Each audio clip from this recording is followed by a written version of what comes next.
What's up, everybody? It's your girl Barbie J here with the recap and review of Tyler Perry's new drama, Divorce Sisters, Season 1, Episode 1, Pretty Lady. And now the synopsis for this episode reads: Geneva, Tiffany, and Rashida confront personal betrayals as tensions rise while preparing for a church banquet. And Naomi seeks revenge on her ex-husband amid her tumultuous divorce. So far it's been pretty entertaining. I'm getting to learn all the characters and their little quirks and the things that they do. It seems like all of them have loose lips that be sinking ships because they all seem to be talking about each other. You know how female groups do, the women, unfortunately. And it seems like they've been friends for about 20 years, I think I heard one of them say. So I don't know if all of them have been friends for all 20 years, but I know a few of them definitely have. So what I know about these characters, let's see, Tiffany went through a divorce and it's been 3 years. Her ex-husband's name is John, and her girls are still trying to get her out there to start dating all over again, and she's like taking her time. You kind of lose your trust behind some stuff like that, to be honest. Then you have Naomi. She went through a very bad divorce, and out of her divorce, she got half, which was $37 million. But she's still pissed off because her ex-husband, um, Franklin, I think his name is, he's dating a white woman. I don't know if he married her or not yet, but he's taken this woman to all the places it seems like that he went with Naomi. And that could be bothersome to me as well. I mean, if that happened to me, that's what I'm saying. Because these are places I'm still going to frequent, but now you rolling up in there with this new girl. And he's supposedly be friends or good friends with Rashida's husband, Jeff. And Rashida is the first lady of the church, and her husband is the pastor, Pastor Jeff. And they seem to be having a little oomph or something going on. And then we have Geneva. She's an attorney, and her husband is William. And they have a daughter named Anika, who's 5 years old. And then there's Bridget. She works for the church for Pastor Jeff and Rashida. And she's living with a man named Vaughn, who she's not married to. So that's what we got going on right now. I just giving y'all that little bit. But this episode starts off with like Tiffany is hanging out with Geneva, and Geneva's picking up her daughter from school. And the her daughter's teacher is like, "Oh, Mrs. Washington, you never come and pick up Anika. This is such a treat. It's always your husband or the babysitter." She's like, "Well, I'm a partner in a law firm. My hours and my time is very tight, but when I have time in my schedule, I do come." But I'm like, look at this teacher trying to throw stuff up in her face. I was like, really, really? Anyway, so they arrived to Geneva's house and Naomi's there. Naomi's pissed about this whole thing with Franklin. She's trying to sue him for something else now. They're trying to tell her she needs to let it go. She got the money and all this stuff. She had the nerve to say a curse right there in front of the child and didn't even care. And I'm sitting there going, she didn't even say hi to the child. So if they've been friends for 20 years, wouldn't she be the little Anika be calling her auntie, Naomi or something like that? Your friends' kids, you be Auntie Tiffany, Auntie Naomi, Auntie Rashida, that, and Auntie Bridget, because those are your mother's friends. So they your play aunties, you know what I mean? Or godmommies or whatever. But anyway, all Geneva did was call the nanny to come and get her daughter in. But I was like, really, Naomi? But Naomi got mad because Geneva didn't do something and file some lawsuit. So she was like, y'all on his side? That's messed up. And she gets in her car and drives off. And now next we see a scene at the church, and it's Rashida and Jeff in a meeting with other church staff. I'm assuming that's who it is. And they're talking about the upcoming church banquet that night and keep a free seat. And they're doing seating arrangements. And then he said there's this one free seat. And Rashida asked him, who is the seat for? And he said, I want all the big money donors up front near me or something like that. And she said, okay, long as it's not Franklin. He said, why? What if it is Franklin? He said, you know, I'm inviting Naomi. Well, Naomi need to get over, he said. So he got this thing about Naomi, and because Franklin's his friend, and Rashida's like, we don't want no drama. Or Naomi need to grow up. No, you need to tell your boy that's not cool what he's doing. You don't divorce somebody, bring a white girl around, and then start bringing her to all the places that y'all went as a couple. I don't know how long they were married yet. I'm hoping we'll find out that background story later. So then Jeff made some smart comment about how long, Bridget, I guess she works for them right at the church. Bridget asks him how much time she's trying to get the timing right. How much time does he need to talk? He said, oh, maybe about 5 minutes. But my wife, she needs to talk all the time. All the time. He's like, honey, how long will you need? She said, as long as the Holy Spirit would take. He said, okay, put my wife down for 3 hours. She need 3 hours. He was just being so, I don't know, negative or nasty. Y'all put it down in the comment, the word I'm trying to come up with.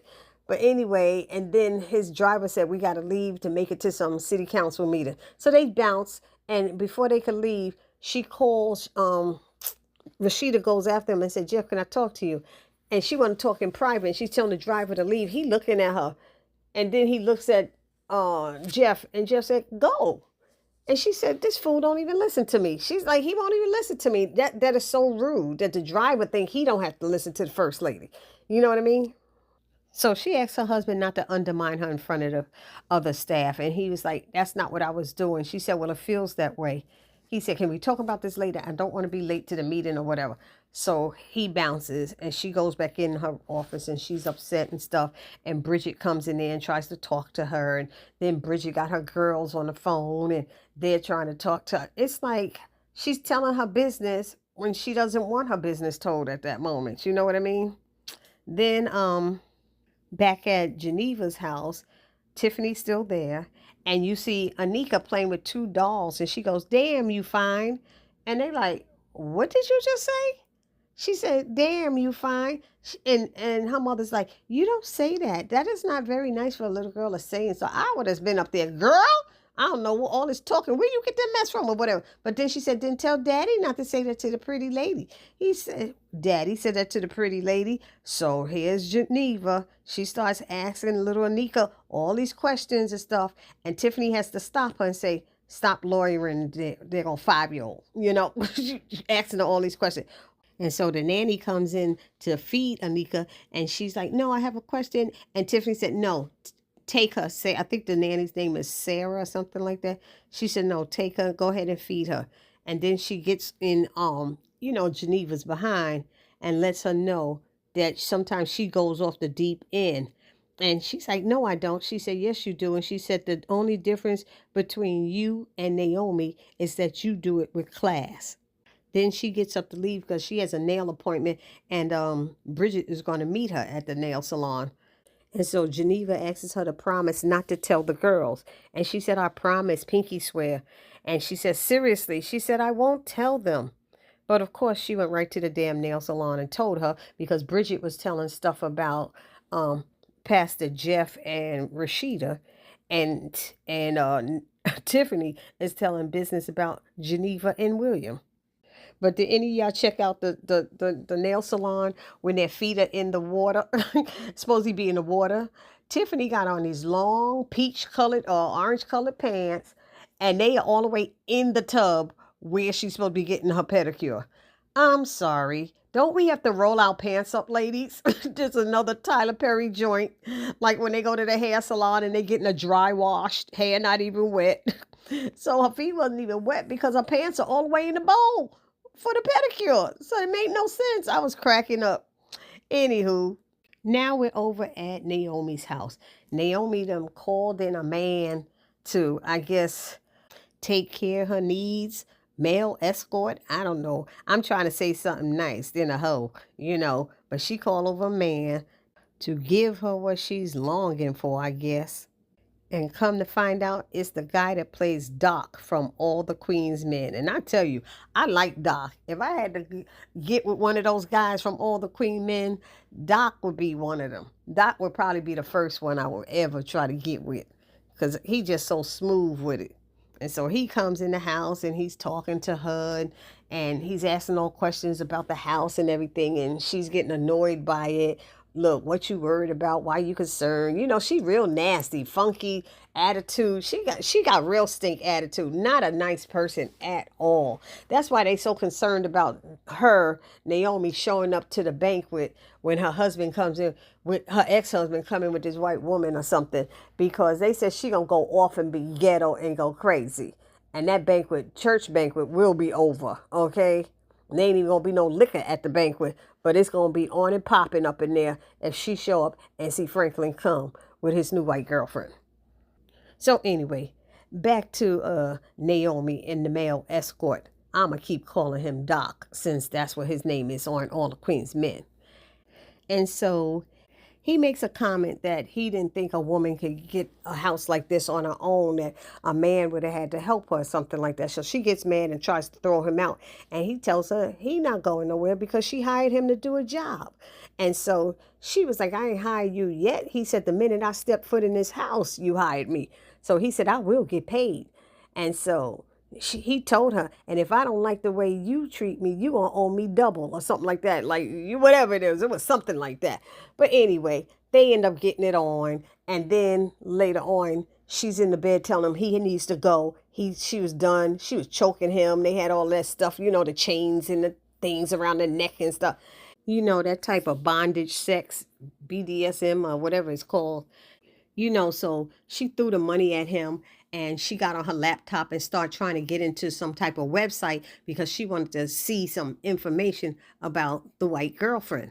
So he's told her, I'm going to call him Doc. Doc said, I can help you with that. And she's like, who asked for your help? Did I ask you for your effing help? And blah, blah, blah. She be in there. He said, girl, give me the laptop.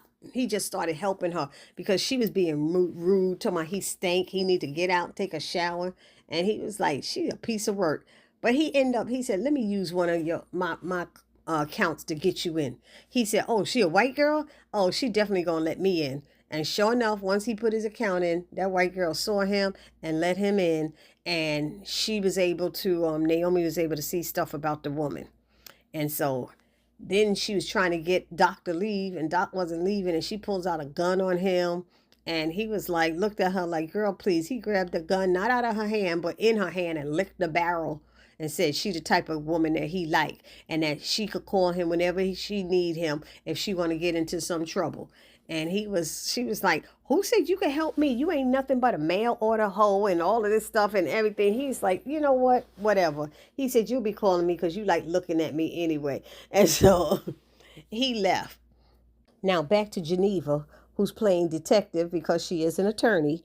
She calls Sarah in, which is Anika's nanny, and asks her, does she know anything about a little girl named Maddie and her mom? But she doesn't seem to know anything. Then she calls the teacher, and when Miss Rose finally answered the phone, she said, I see a few missed messages from you. Can I help you? And she tries to get information about Maddie and her parents, lying, saying she want to do a play date and all this stuff, and the teacher won't give out the information. She said, if you want to meet them, come to the parents meeting tomorrow, and then you'll be able to meet them. And so she said, okay, I'll be there. But that wasn't good enough for her. The teacher told her that she was being inappropriate, asking for their last name and all of that stuff. But anyway, then Geneva drives up to the school, gets the janitor to open the door, saying that her daughter left her teddy bear. She's not going to be able to sleep tonight and all this stuff. Can I just go in there, Miss Rose's room? And he said, against, his better judgment, he said he's going to let her in. And he let her in, and she's looking around, and she's talking to him and stuff, and she sees that Maddie name up there. And she said something about a play date and all this stuff. And she got him to tell the last name of the parents, which is Houston. And then she asked him, what do they do? And he said the father is something like a salesperson, and the mother, she always in her yoga pants. And he was saying, I forgot. She said something that threw him off, and it's like, what?